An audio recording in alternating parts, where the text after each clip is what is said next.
Bakit mahalaga pag-usapan ang source ng information? Ano pinagkaiba ng primary source sa secondary source at tertiary source? At paano mo ba malalaman kung talagang maaasahan ang source na yan ng information? That's what we're going to talk about today.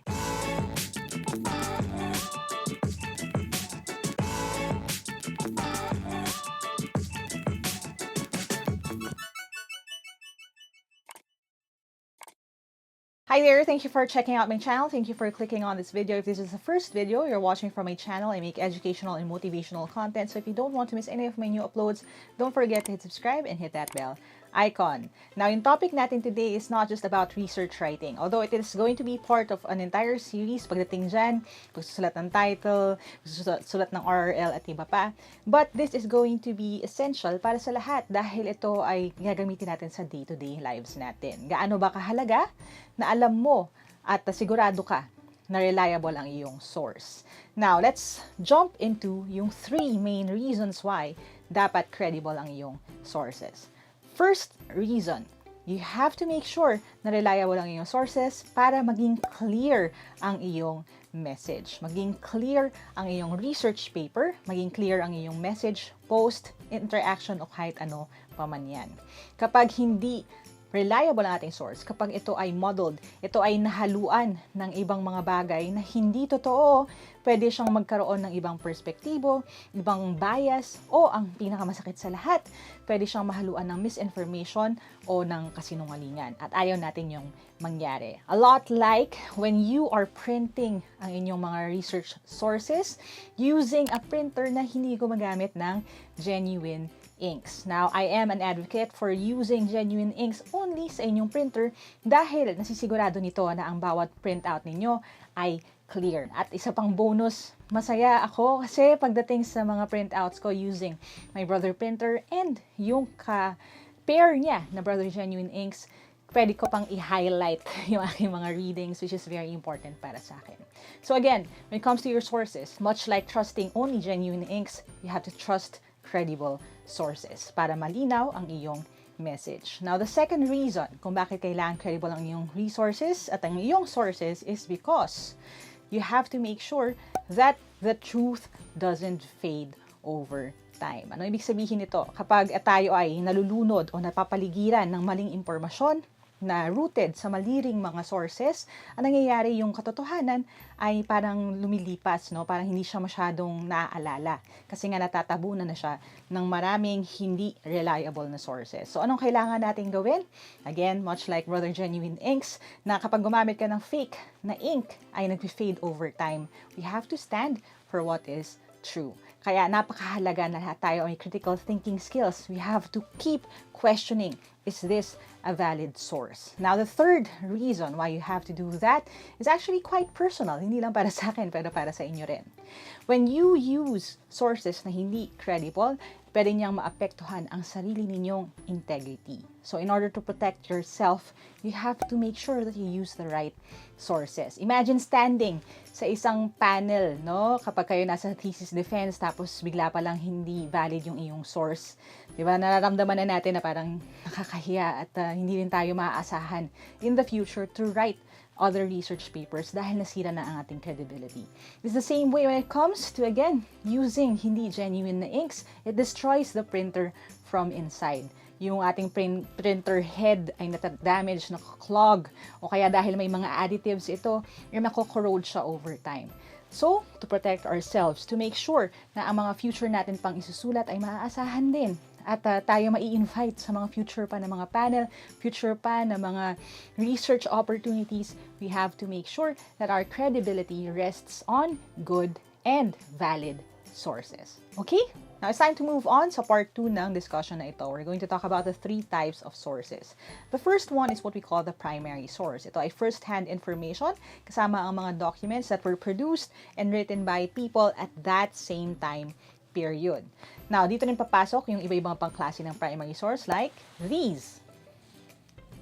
Now, at first glance, napakadali to believe in primary sources, but we have to talk about its limitations. Now, the first limitation is if the primary source is unreliable.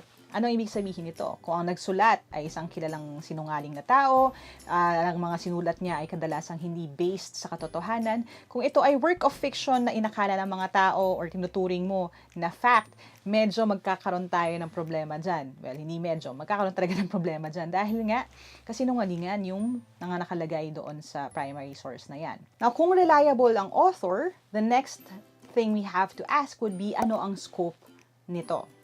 Let me give you an example. Kung meron akong statement na umulan sa Pilipinas noong March 10, 1991 at gusto kong patunayan na totoo ito or malaman kung totoo ito, pwede kong tanungin ang aking lola na buhay na noong March 10, 1991.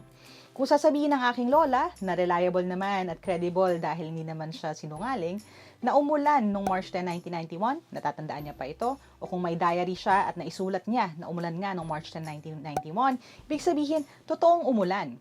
However, pwede ko na bang sabihin na umulan sa buong Pilipinas noong March 10, 1991? The next question would be, nasaan ba si Lola noong March 10, 1991? Kung siya ay nasa Quezon City at sinabi niya na naranasan niya ang ulan na yon, again, being a primary source, hindi ibig sabihin nun ay umulan na agad sa Bulacan, sa Batanes, sa Cebu, sa Davao, sa Zamboanga, o sa buong Pilipinas. In order for me to say na umulan sa buong Pilipinas, kailangan kong tanungin ang iba pang mga lola, iba pang mga lolo, iba pang mga tao na buhay na rin nung panahon na iyon. Kaya napakahalaga na ilagay natin yung scope nung primary source. Kasi totoo yun para sa kanya, pero maaaring hindi totoo para sa lahat ng nabubuhay, sa lahat ng lugar nung panahon na iyon. So, kung gagawa ko ng research, ang title ay The Correlation Between Access to Gadgets and Internet Speed to Self-Reported Test Confidence in College Students, I have to make sure that malaki yung subject pool ng college students na yan. Kung gumawa ako ng study pero ang mga sumagot lang ay galing sa iisang college, sasabihin ng research advisor natin na isulat sa title that it's students from that specific college. So, instead of saying in college students, we will say in Messiah College students or in students studying in Messiah College. Now again, doon napapasok yung limitation when it comes to scope. Dahil totoo man ito para kay Lola, pwedeng hindi naman yon ang karanasan ng isa pang Lola at pwede ring hindi yon ang karanasan ng mas maraming Lola. Umulan ba sa buong Pilipinas noong March 10, 1991? Maaaring umulan sa ilang lugar sa Pilipinas, pero hindi ibig sabihin na umulan na sa buong Pilipinas. Now, after primary sources, we're going to talk about secondary sources. Kapag sinabi natin secondary sources, second, pangalawa, ibig sabihin hindi na siya first-hand na information. Instead, these are analysis, retellings, or restatements ng primary source. Kung ang lola kong nagkwento sa mga bagay na nangyari sa kanya, siya ay isang primary source. Pero kung akong nagkwento sa mga bagay na sinabi ng lola kong nangyari sa kanya, ako ay secondary source na. That's a simpler way of looking at things. Examples of secondary sources include these. Now, ibig sabihin ba doon lahat ng secondary source ay maaasahan na rin? Now, there are a few things that we need to look at. Number one, sino ang author? Isa ba talaga siyang eksperto sa kanyang field? Meron ba siyang credibility? Second question would be, ano ang proseso na kanyang ginawa sa pagsusulat ng libro? Nagsaliksik ba talaga siya or hinugot niya lang ang mga bagay na to out of thin air? Now, the third question would be, ano itong mga primary sources on which he or she based what he or she wrote? Ano ibig sabihin nun? Secondary sources are only as strong as their primary sources. Kung nagtayo ka ng pundasyon sa kasinungalingan, malamang kasinungalingan din ang iyong magagawa. It just comes with the territory. So again, you also have to check if reliable din yung naging source nitong secondary source na ito. Now, another way to verify information or to see kung reliable ba yung hawak mong secondary source ay tumingin sa iba pang mga akda, iba pang mga libro na sinulat ng iba-ibang author on the same topic. If I want to see if the earth is round, I could look at a bunch of different books written by a lot of different authors, see if they all agree dito sa statement na ito. And if all of them agree, then that's great. If most of them agree, that's also usable. Pero kung iisa lang ang libro on the topic, then doon na tayo magsisimula na mag-doubt kung ang hawak kong libro na ito na ang sinasabi ay taliwas sa sinabi ng lahat ay maaasahan. Again, that's another level when it comes to validating information. Now, the third type of source is what we call the tertiary source. It's usually a list of information that we can also find in secondary sources. Dito na papasok yung ating mga dictionary, almanac, at ang mga ito. Tertiary sources make it easy for us to find information that we want. Sa dictionary, nandun na lahat ng mga definitions kaya madaling hanapin. Sa almanac, nandun lahat na nangyari dun sa taon na yon, well, at least yung mga things that are noteworthy para dun sa authors na yon. Kaya madali na ring maghanap. Pero, much like yung secondary sources, ganun din pagdating sa tertiary sources. They are only as strong as the primary sources and secondary sources that they are based on. Kung sa ugat ay may mali, pwedeng maipasa ito hanggang dulo. Now, why am I talking about this? Are we supposed to believe that everything is a lie? Well, the idea is like this. If you want to get to the truth, it is going to be a journey.